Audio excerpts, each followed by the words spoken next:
बिस्मिल्लाहिर्रहमानिर्रहीम। शुरू करती हूँ अपने प्यारे परवरदिगार के नाम से जिसने मुझे दीन की बात करने की तौफीक अता की है। आज दीन इस्लाम के एक ऐसे जंगजू का जिक्र होगा जो आखिरी वक्त तक गैर अल्लाह के सामने डटा रहा और दीन इस्लाम की ढाल बना रहा और मुसलमानों को किसी भी सूरत हारने ना दिया। उसका नाम है तारिक बिन ज़ियाद। मैं अपनी वीडियो शुरू करने से पहले आपसे गुजारिश करूंगी कि मेरे चैनल को सब्सक्राइब ज़रूर कीजिएगा और अपनी कीमती राय का इजहार ज़रूर कीजिएगा। 650 और 705 तक बड़ी ही मुश्किलों के साथ बहुत सारी मुसलमानों पर मुश्किलात आईं। इन्हीं लोगों में से एक शख्स ज़ियाद था जो एक मशहूर इस्लामी जर्नैल और अरब सरदारों में से मूसा बिन नासर का खिदमत गुजार था। ज़ियाद नहायत जंगजू आदमी था। इसने मूसा बिन नासर के हमरा कोई 15-16 जंगजुओं में शिकस्त देकर उनके सामने अपनी एक ख़ास किस्म की हैसियत बना रखी थी।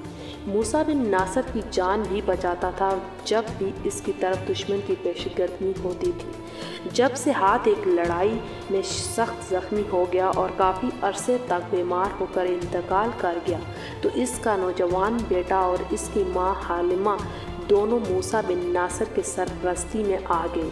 मूसा बिन नासर ही के घर में रहने लगे। 8वीं सदी ईस्वी के आगाज़ में अंदलस की अंदरूनी हालत बेहद ख़राब हो चुकी थी।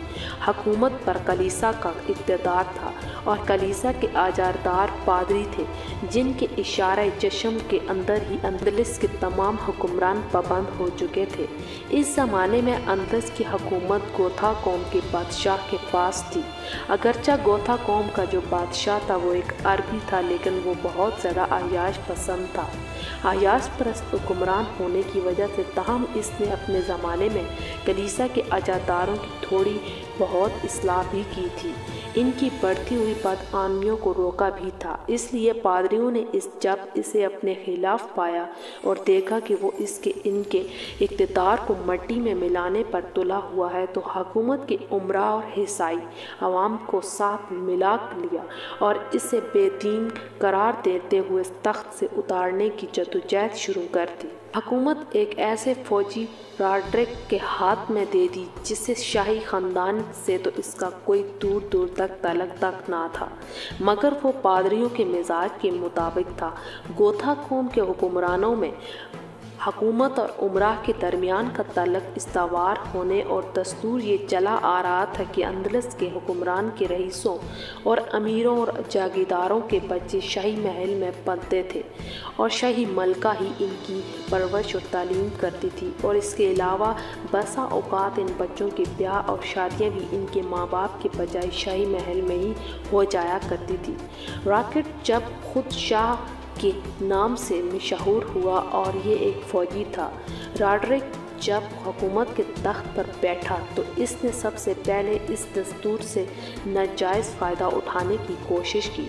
मूसा बिन नासर ने अंदलस के अंदरूनी हालात और जुल्म और रॉड्रिक की अयाश के वाक़यात सुनने के बाद खलीफा वलीद बिन अब्दुल्ला को दामिश्क खत लिखकर अंदलस पर हमला करने की इजाज़त चाही। इस तरह ही तारिक इब्न मालिक की वापसी के बाद मूसा बिन नासर ने 716 में तारिक बिन ज़ियाद को 7000 फौज देकर काउंट जुलीन के हमला रवाना किया। ये फ़ौज कश्तियों और जहाज़ों में सवार होकर अंदलस पहुंच गई और पहाड़ी मकाम पर आके इसने डेरे लगा लिए जो बाद में तारिक के नाम से ये पहाड़ मशहूर हुआ और अभी भी मौजूद है। रॉड्रिक इस वक्त अपनी मुल्क के अंदरूनी दुश्मनों से नबत आज़मा था और इनके साथ बेशुमार किस्म की मुश्किलात का सामना कर रहा था। जो ही इसे पता चला कि मुसलमानों के हमले का तारिक बिन ज़ियाद इस पर हमला आवर होने वाला है तो ये सब कुछ छोड़कर उसकी तरफ पेशकदमी करने लगा। इधर तारिक बिन ज़ियाद भी पेशकदमी करता हुआ फ्रांस के शहर जा पहुंचा। इसे जब मालूम हुआ कि रॉड्रिक 1 लाख का लश्कर लेकर इसके मुकाबले पर आ रहा है तो इसने इन जहाज़ों और कश्तियों को जला डाला जिनमें सवार होकर मुजाहिदीन इस्लाम यहाँ पहुँचे थे।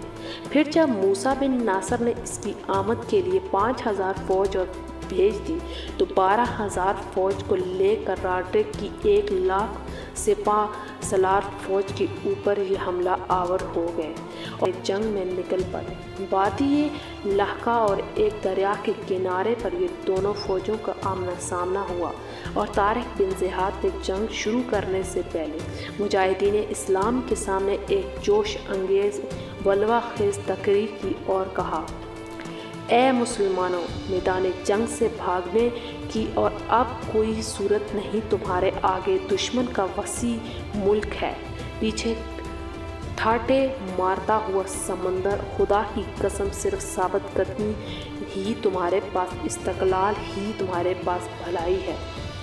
ए मुसलमानों, मैदान जंग से भागने की अब और कोई सूरत नहीं। तुम्हारे आगे दुश्मन का वसी मुल्क है और पीछे ठाटे मारता हुआ समंदर।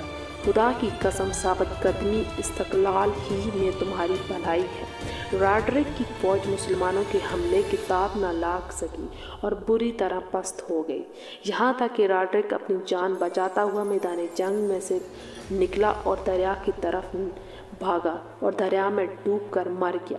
कुछ सिपाही भागकर इसके कई इलाकों की तरफ भी चले गए और मैदान मुसलमानों के हाथ में आ गया। अब तारिक बिन ज़ियाद की फ़ौज का ज़्यादा हिस्सा तो गरतेनिया की तरफ बढ़ा और दूसरा हिस्सा करतबा पर हमला आवर हुआ और तीसरा हिस्सा भी इसी तरह किसी शहर पर हमला आवर हुआ और चौथा हिस्सा तारिक बिन ज़ियाद ने खुद अपने साथ लेकर आगे बढ़ा।